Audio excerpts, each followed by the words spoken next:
Ready to start, restart, or re-energize your plant-based or vegan practice? You're in the right place. My name's Michelle Olander, and this is Vedge Your Best. Episode 186, Believing in the Easter Vegan.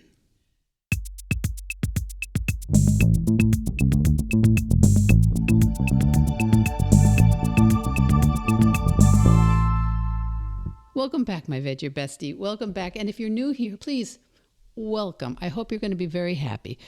You know, I have had, oh, there it goes again. I've had a rough March this year. I've had a rough March with an upper respiratory virus that really kicked me to the curb. And you may still hear in my voice.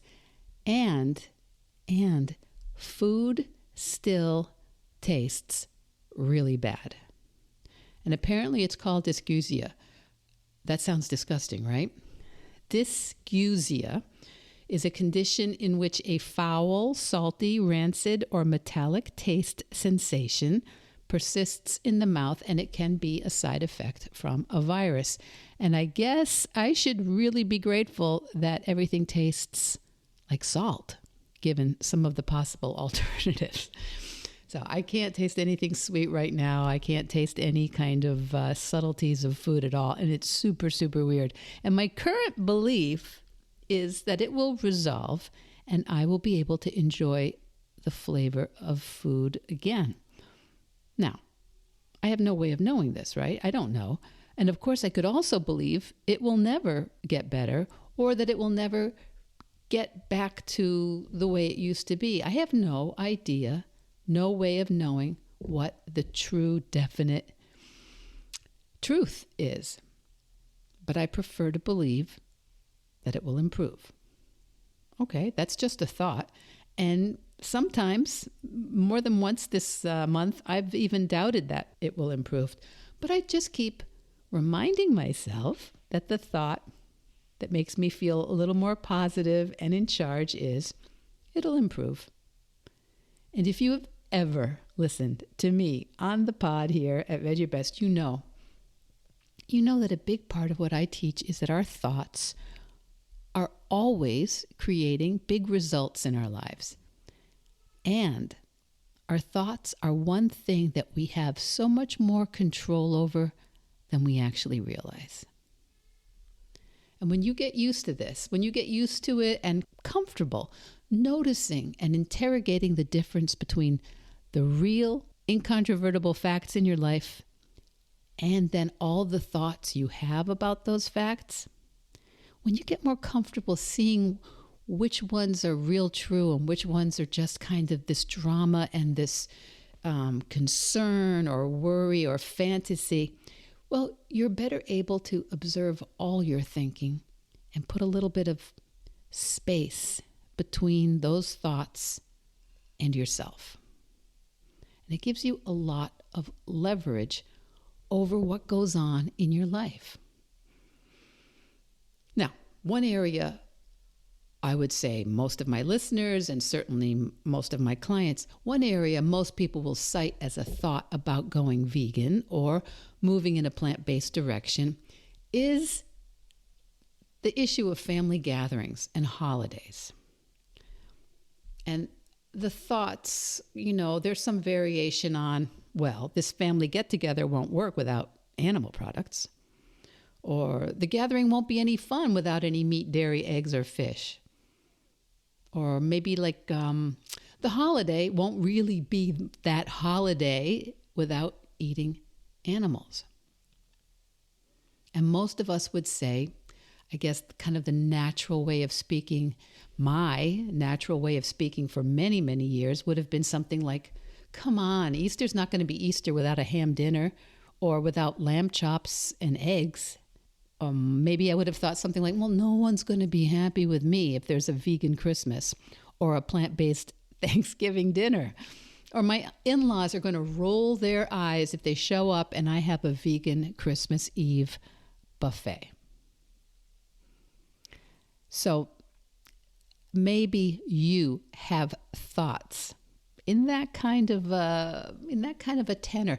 The most natural way I would have expressed my thoughts in the months and years before I went vegan were these kind of repetitive thoughts that were almost unanswerable questions like, vegan?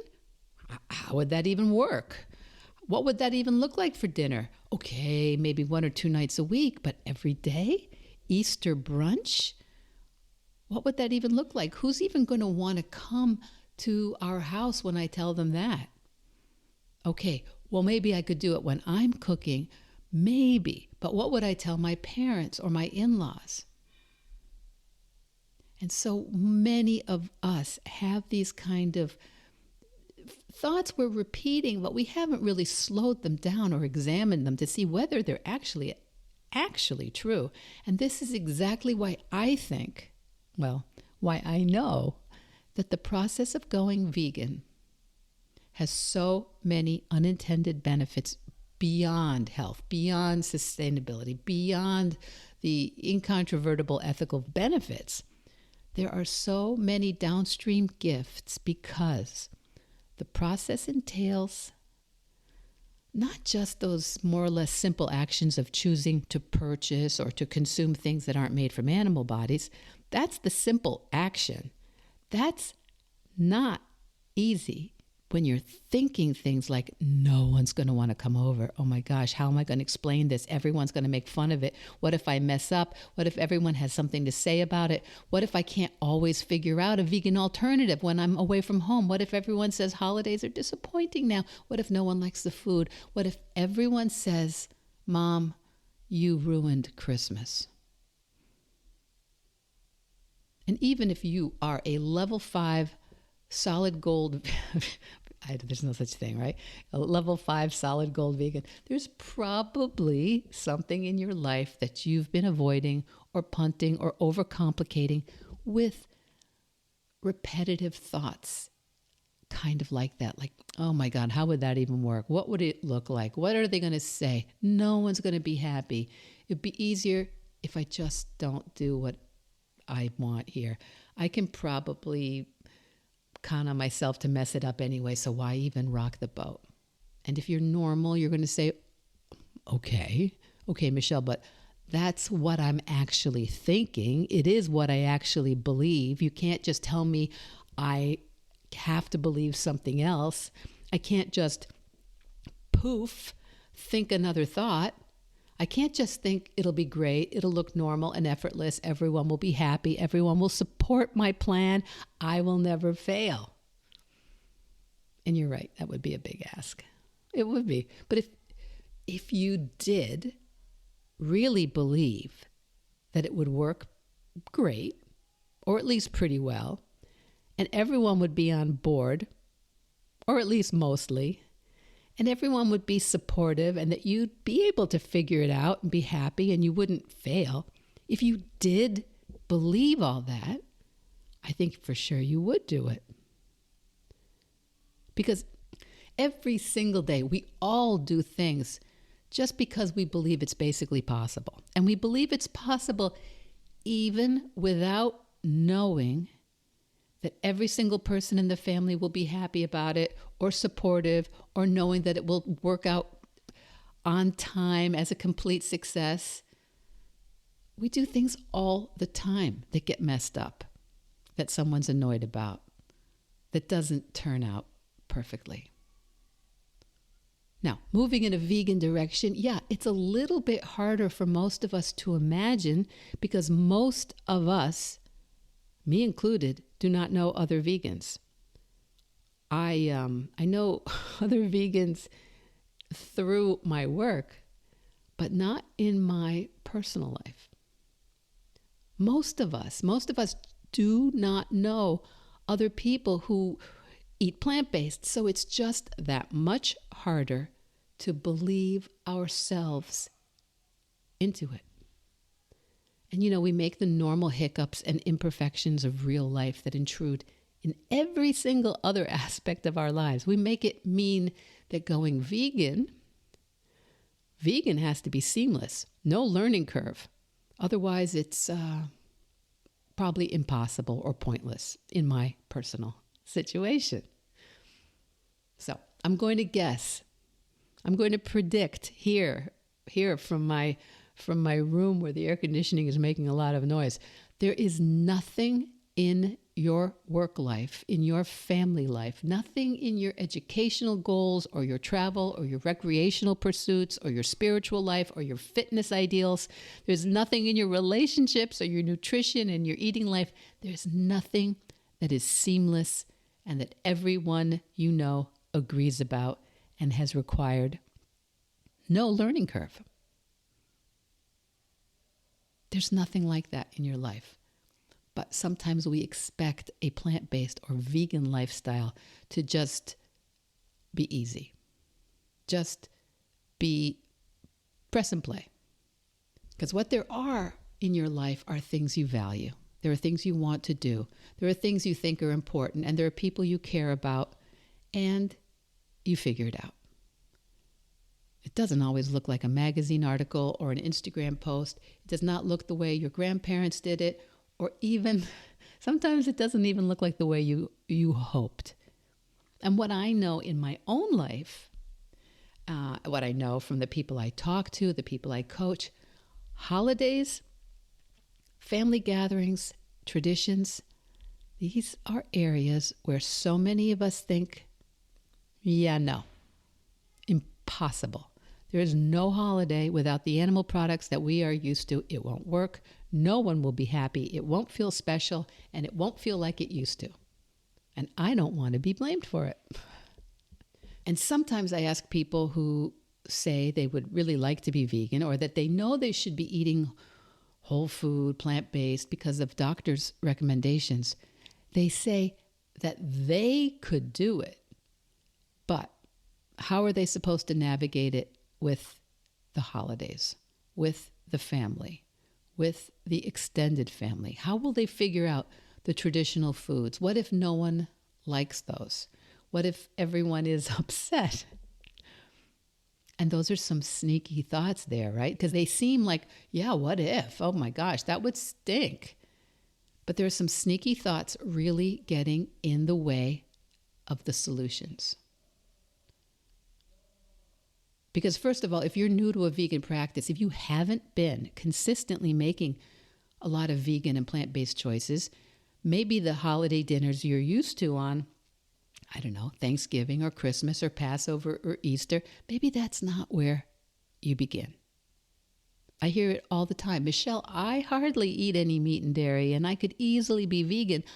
I could for sure be plant-based except for family weddings or 4th of July, or maybe when I'm on vacation or with my in-laws. And I say, okay, why not do that?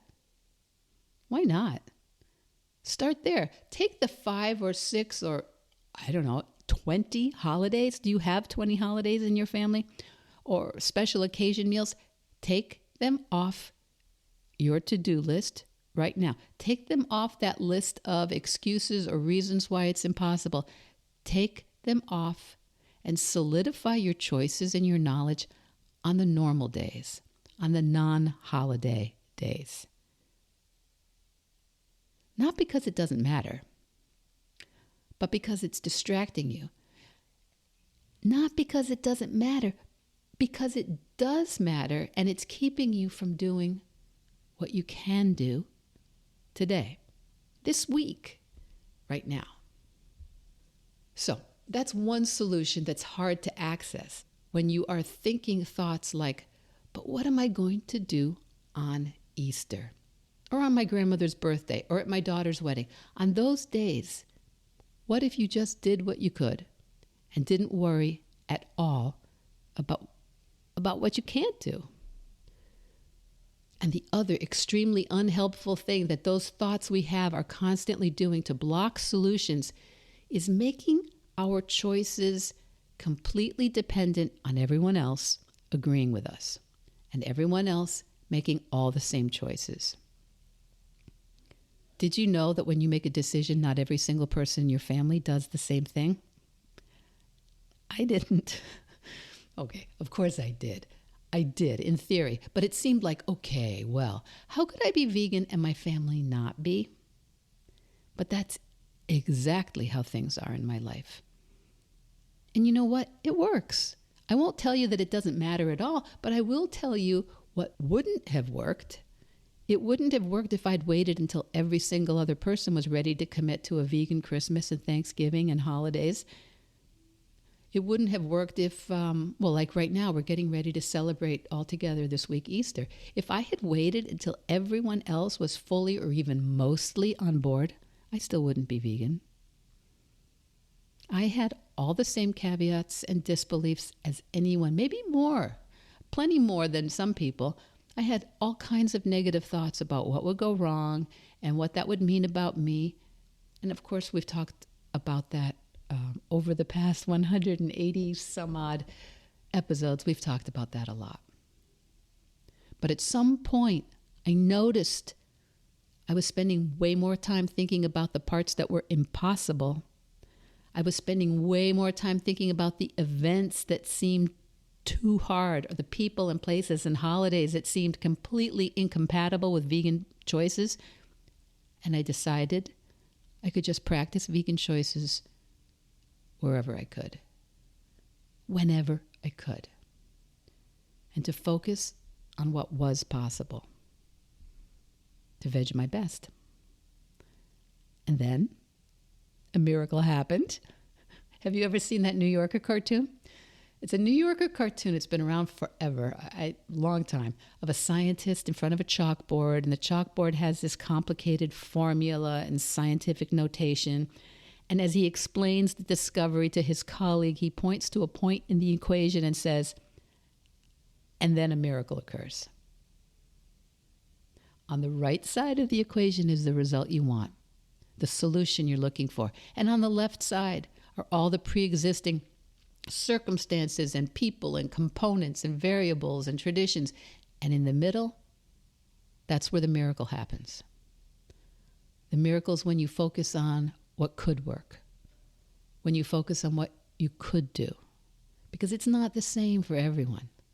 Every one of us has different obstacles and challenges in the way of moving in a plant-based direction. That's why I love coaching on this topic, because how we go vegan is simply the process of moving in a direction of what we want. That's the miracle. And it's such a satisfying, such a positive result when you figure out how you can live a life of connection and vibrancy and compassion wherever you can. And guess what? Every time you focus on the possible, more things become possible. You see more options. And you know that in so many other areas of your life, right? You know that for your kids. You know that for your friends and your loved ones.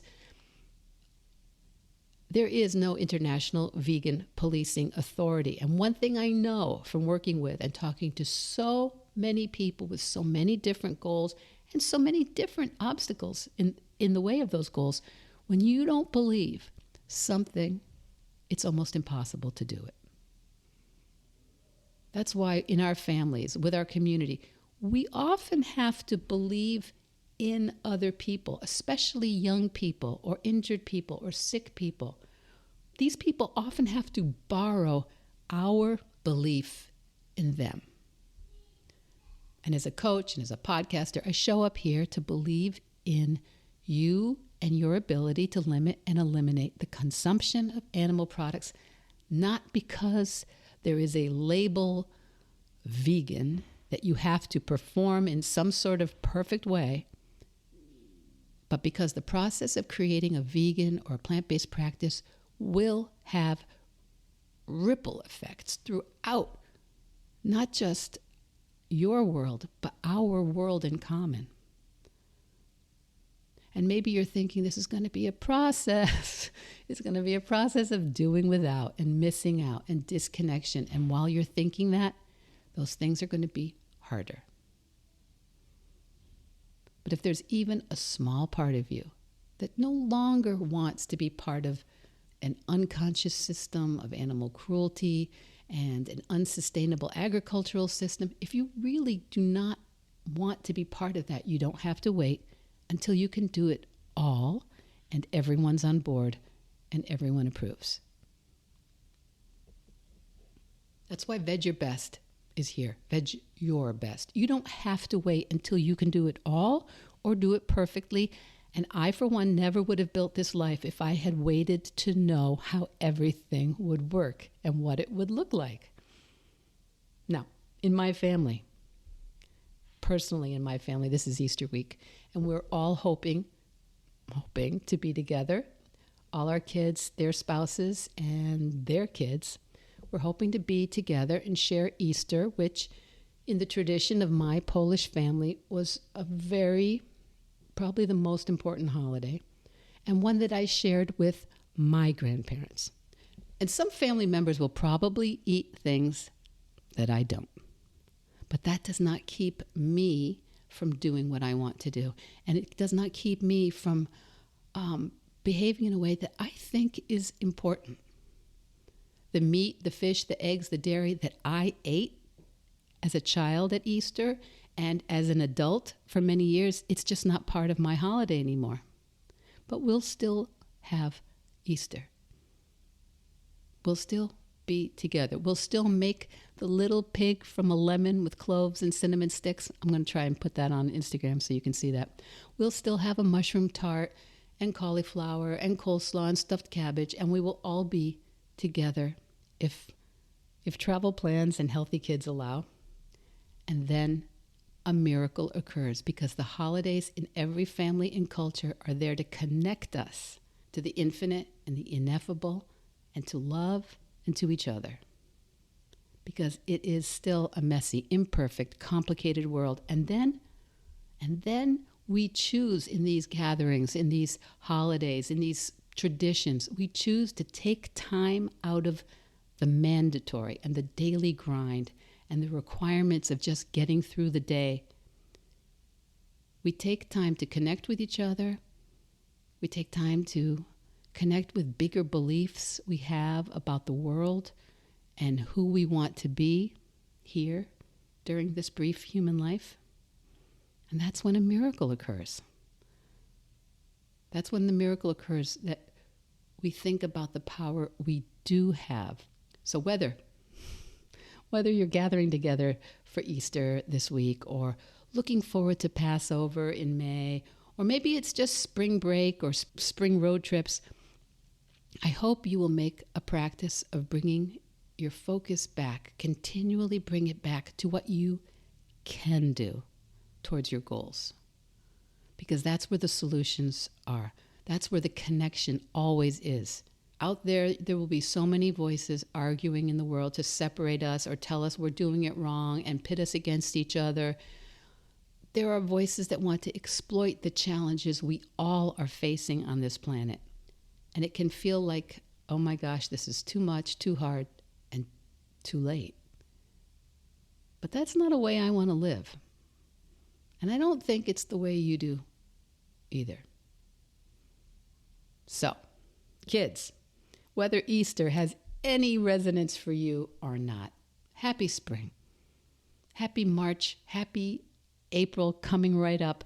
There is a reason to do things you want to do, even if you can't fully commit to them or be perfect or get everyone on board. And the only real support you need is your own. And if you want to talk about the things in the way for you, creating your consistent practice in the way of showing up in your life the way you want to, it would be my honor. It's always my honor to chat with each of you and see if there's any way I can believe in you while you build your own self-belief. That's why I do what I do, and it's why I'm here every single week. So, until next week, kids, Vedge Your Best. Vedge Your Best podcast production, music, and editing by Charlie Weinshank. Thanks, Charlie. Before you go, it would mean so much to me and the Vedge Your Best team if you would hit subscribe, leave us a 5-star review, or share with someone you think might be interested. Something about algorithms, it helps bump us up a little in the rankings, and that's the best way to help others find the podcast and for us to find our audience. So, until next week, Make it easy and veg your best.